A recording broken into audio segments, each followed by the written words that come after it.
Hey everyone, how you doing? This is Narissa Malloy, your operations expert and business strategist, focusing on team efficiency. So we're here today to talk about delegation. And for those of you, of course, I have a prize for those who are watching. You can get your CEO Offload Toolkit. So if you are a solopreneur, you're managing a team, and you feel like, you know what, I'm having some challenges when it comes to delegating, releasing, offloading some tasks, and it's really becoming too overwhelming for you to manage from day to day, then you need to make sure that you click that link and grab that toolkit. And what it does, it helps you as the entrepreneur. It gives you three reasons why you should delegate. Number one, the benefits of delegation.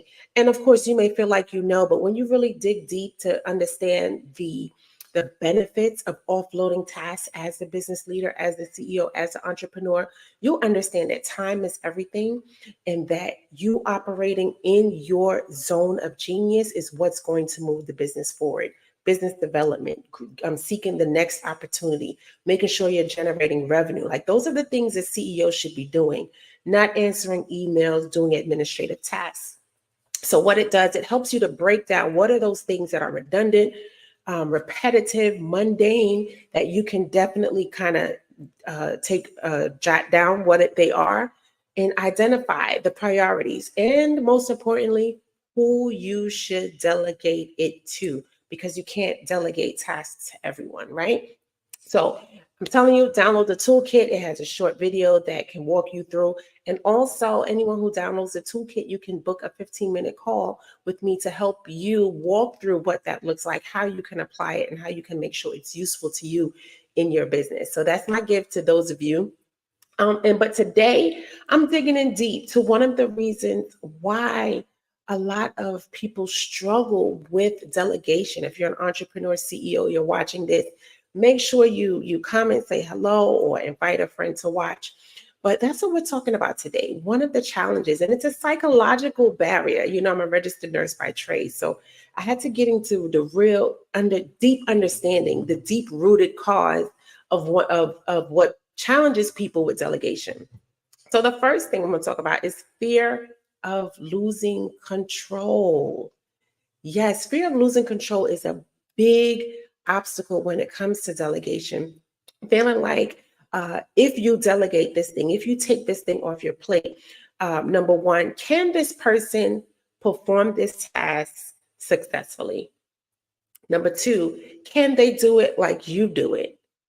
And number three, will they be able to deliver the high product, or will it meet your highest of standards, right? So it stems from a belief that you feel like, you know what, no one else can handle this task at the same level, at the same competence, at the same precision as you. And oftentimes you may find that it's easier to just do it yourself rather than handing it over and training the person. It'll take too much time to train them. Does that sound familiar? If any of this sounds like you, make sure you comment and let me know which one stands out for you the most. But the problem is, if you continue to take on all those tasks, all the different roles, and continue operating, doing all the different pieces of your business, it does not permit you as the CEO with time for you to actually grow your business, right? And so let's talk about the fears. Let's talk about the fears of not having them do it as good as you. Think about this. You started your business and you are the leader of your business because you have the gift, the talent, the expertise. So you're providing that product and that service, right? Let's say service. You're providing this service that you are your intellectual property. Your genius is in this baby, right? However, you have other things that you're doing, whether it's accounting, whether it's keeping up with the books, whether it's the sales, whether it's the marketing. If you're that person that's doing all those things and that's not your genius zone, you're taken away from your focus. You're moving out of the area that you excel at. And not only is that draining, but it's also, it causes burnout because you're not doing the things that you're fulfilled at. And there's people that love those things. Let's look at marketing, for example. There's someone that loves creating graphics, love creating content, love managing, scheduling posts and all of that. That's their genius zone. They're on top of the innovations. They're on top of the latest trends. They're doing all of that, the tracking. And if that's their genius zone, allow them to excel in that space. If you are the CEO building a business and that's not your genius zone, are you really putting 110% into that versus the person that has the talent and the expertise and the background and the experience? So think about this also. Let's look at it as dollars and cents. As the owner, the business leader, if you charge, for example, $250 an hour just for a consultation, just for your intellectual property, just for you to do the thing that you do the best, and then now you have someone that's doing social media marketing that's maybe $50 an hour, let's just say, the 2 hours that you spend trying to create a graphic is costing $500 of your time versus $50 to pay the social media person for those 2 hours. That's not only going to deliver 10 times as much, but with more innovation, and the return is even higher because now what's coming out of your pocket, instead of you losing out on $500 because you spent 2 hours of your time on this product, you're only losing out on $50. So your potential, and then it not only that, it gives you your time back. Now you have an additional 2 hours to go out and make that $500. So really and truly, your only cost is the $50. It's the highest return of your time and investment. So when you think about delegation, think about it as how much money can I save? How can I protect my revenue through delegating effectively? Who can take on these tasks that can free me up as an entrepreneur to go out and bring in more business versus me spending 8 hours on tasks and administrative things that I know I should be doing that's really cutting into my pockets and my revenue? So when you start thinking about that control thing and not wanting to let go, think about how much it's costing you in your business. How much is it costing you in revenue? How much is it costing you in your time? Because time is something you can't get back. So you really have to embrace delegation and really think about, how can I give up this task that is truly not benefiting me financially, not benefiting my business financially, and it's not benefiting you mentally? Because if you feel like you're the one taking on all the tasks, have a team, and you're doing all the things, then you really need to sit back and reflect on, why is it that I'm afraid to lose control? Why is it that I'm afraid to delegate, to give up this task? So here's what I need you to do. Because at one point, believe me, I was the person that I felt like, you know what, I can do it on my own. It's quicker if I just do it versus delegate it. But I want you to start slowly. Start with one task. Start with one thing that you can get off your plate and assign it to the person. Make sure it's the right person. They have the right skill set and they have the capacity. The right capacity, meaning if you give them this project, that they can take it on and they can be able to deliver, and they won't be inundated with other tasks that you have them on, right? So you want to make sure of those three things and then give it to them. Give them a time frame. Make sure you give clear directions. Make sure you give clear expectations and clear outcomes.